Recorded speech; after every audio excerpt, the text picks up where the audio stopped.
Currently हमारे markets में small cap sector की वैल्यूएशंस को लेके काफी ज्यादा क्वेश्चंस उठ रहे हैं, जहां पर कई सारे इन्वेस्टर्स का ये कहना है कि हमारे स्मॉल कैप सेक्टर की वैल्यूएशंस काफी ज्यादा हाई हो चुके हैं और इस पूरे ही सेक्टर में एक बबल फॉर्म हो चुका है जो कि जल्दी बस्ट भी हो सकता है। और तो और इन सारे ही आर्गुमेंट्स के पीछे जो भी रीजंस दिए जा रहे हैं वो भी कहीं ना कहीं वैलिड है। बिकॉज अगर आप ईयर टिल डेट यानी जनवरी 2023 की स्टार्टिंग से लेकर अभी तक के निफ्टी 50 के रिटर्न्स देखोगे तो वो अराउंड 8.12% के निकल के आएंगे। वहीं पर दूसरी तरफ अगर आप यही returns Nifty small cap 250 index के देखोगे तो उसने अराउंड 26% के रिटर्न दिए हैं। एंड रिसेंटली जुलाई के मंथ में association of mutual fund industries ने भी ये बताया कि हमारे मिड कैप सेक्टर और जो स्मॉल कैप सेक्टर की म्यूचुअल फंड्स हैं उनमें हाईएस्ट एवर इन्फ्लोज देखे गए बाय रिटेल इन्वेस्टर, जो कि अलार्मिंग सिचुएशन है। एंड इसीलिए आज की इस वीडियो में हम ये जानने की कोशिश करेंगे कि क्या इंडिया के स्मॉल कैप सेक्टर में एक्चुअल में एक बबल फॉर्म हो चुका है, एंड इफ यस तो ये बबल और कितना कंटिन्यू चलेगा। एंड इसके अलावा मैं आपको फैक्ट और डेटा के बेसिस पे अपना व्यू पॉइंट भी शेयर करूंगा, जिससे एट द एंड आप खुद ये डिसाइड कर पाओ कि स्मॉल कैप सेक्टर में आपको क्या मूव लेना चाहिए। अब बिफोर जंपिंग टू आवर की पॉइंट्स, मैं सबसे पहले आपको स्मॉल कैप सेक्टर की कंपनीज के बारे में क्विक इंट्रोडक्शन देता हूं। तो ऐसी कंपनी जिनका मार्केट कैप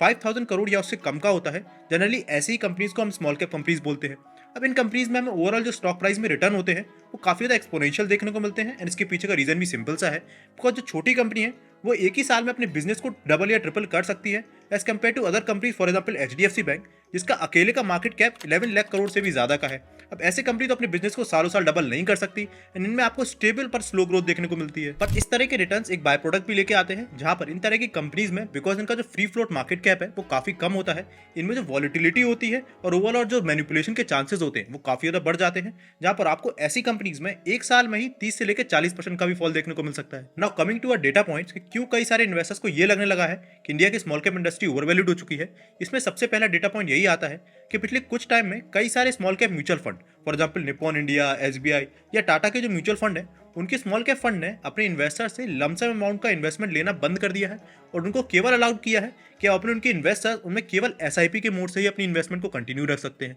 अब इस चीज़ के करने के पीछे उनका रीज़न सिंपल सा है कि पिछले कुछ टाइम में कई सारा इन्फ्लो आ चुका है उनके पास स्मॉल कैप में, जिस वजह से उनके पास मार्केट में अपॉर्चुनिटी ही नहीं बची है कि वो इस पूरे ही जो फंड है उसको प्रॉपर्ली एलोकेट कर पाए, बिकॉज कई सारे जो स्मॉल कैप फंड है और उसमें जो स्मॉल कैप स्टॉक्स है वो ओवरवैल्यूड हो चुके हैं। अब सेकंडली कई सारे इन्वेस्टर्स का ये कहना है कि अगर आप निफ्टी के स्मॉल कैप 250 इंडेक्स की परफॉर्मेंस देखोगे आफ्टर कोविड, तो इसमें आपको साफ दिखेगा कि तब से लेकर अभी तक इस पूरे ही इंडेक्स ने 310% के रिटर्न दिए हैं, जो कि काफ़ी ज़्यादा एक्स्ट्राऑर्डिनरी है, जिसकी वजह से इस पूरे ही इंडेक्स का जो वैल्यूएशन है वो काफ़ी ज़्यादा एक्सपेंसिव हो चुका है। जो कि अगर आप इस पूरे इंडेक्स की पी रेशियो को नजर डालोगे तो राइट नाउ निफ्टी के स्मॉल कैप 250 इंडेक्स का पी रेशियो है 24.3 का, और इसको अगर आप कंपेयर करोगे इनके 1 ईयर, 2 ईयर और 5 ईयर के मीडियन पी से, तो ये हायर साइड पे है। Now let me tell you, इन दोनों ही डेटा पॉइंट से मैं पर्सनली कंप्लीटली एग्री करता हूँ। एंड इसके साथ ही स्मॉल कैप कंपनी केस में एक और डेटा पॉइंट होता है जिसको कि हम लोग मोर्टेलिटी रेट बोलते हैं, जो कि ये दिखाता है कि टोटल स्मॉल कैप कंपनीज में से कितनी कंपनी सर्वाइव करती हैं लॉन्ग टर्म। तो ये डेटा आपको कंप्लीट शो करेगा कि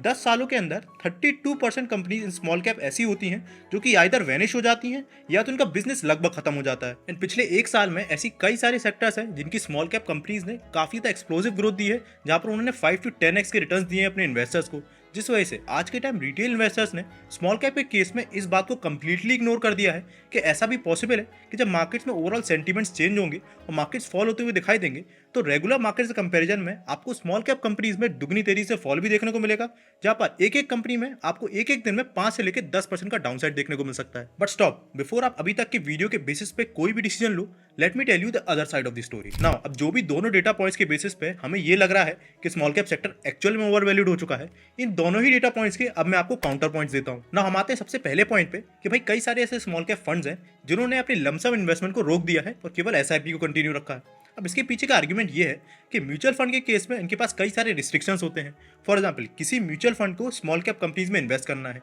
तो उसके पास उस स्मॉल कैप इंडेक्स की जो भी 250 कंपनीज थी, इसमें से इनके पास रिस्ट्रिक्शन होता है कि भाई एक कंपनी में आपको पर्टिकुलर इतना अमाउंट ही एलोकेट कर सकते हो और इससे ज़्यादा आपको एलोकेशन अलाउड नहीं होता है, जिस वजह से अगर उन्हें कुछ पर्टिकुलर कंपनीज में दिख भी रहा है कि इसमें जो भी वैल्यूएशन है वो फेयरली वैल्यूड है और ओवर वैल्यूड नहीं हुई है, उसमें भी वो एक लिमिट से ज़्यादा इन्वेस्ट नहीं कर सकते। वहीं पर अगर आप कई सारे और भी सेक्टर्स देखोगे, फॉर एग्जांपल IT हुआ, फाइनेंस हुआ या केमिकल सेक्टर हुआ, तो इनमें कई सारी ऐसी कंपनी है स्मॉल कैप के केस में जो कि अभी तक काफ़ी ज़्यादा फेयरली वैल्यूड है, जिन्होंने पिछले एक साल में जितना भी बुल रन हमें देखा है उसमें कोई पार्टिसिपेट नहीं किया। बट हाँ, इस बात को मैं मानता हूँ कि ऐसे पर्टिकुलर सेक्टर्स की अगर आप बात करोगे तो कई सारे ऐसे सेक्टर हैं जिनके जो स्मॉल कैप फंड्स है या उनके स्मॉल कैप स्टॉक्स है उसमें काफी ज्यादा एक्सप्लोसिव ग्रोथ देखने को मिली है और वो काफी ज्यादा ओवर वैल्यूड हो चुके हैं ना। अगर हम अपने सेकंड पॉइंट पे आए जिसमें निफ्टी के स्मॉल कैप 250 इंडेक्स के एक्सप्लोसिव ओवरऑल रिटर्न्स की बात हो रही है, तो इस पूरे इंडेक्स के अगर आप कोविड से पहले का भी केस देखोगे और एक ओवरऑल रिटर्न को ट्रैक करोगे तो यहाँ पर आपको समझ में आएगा कि इस पूरे इंडेक्स ने ओवरऑल केवल 120% के रिटर्न दिए हैं।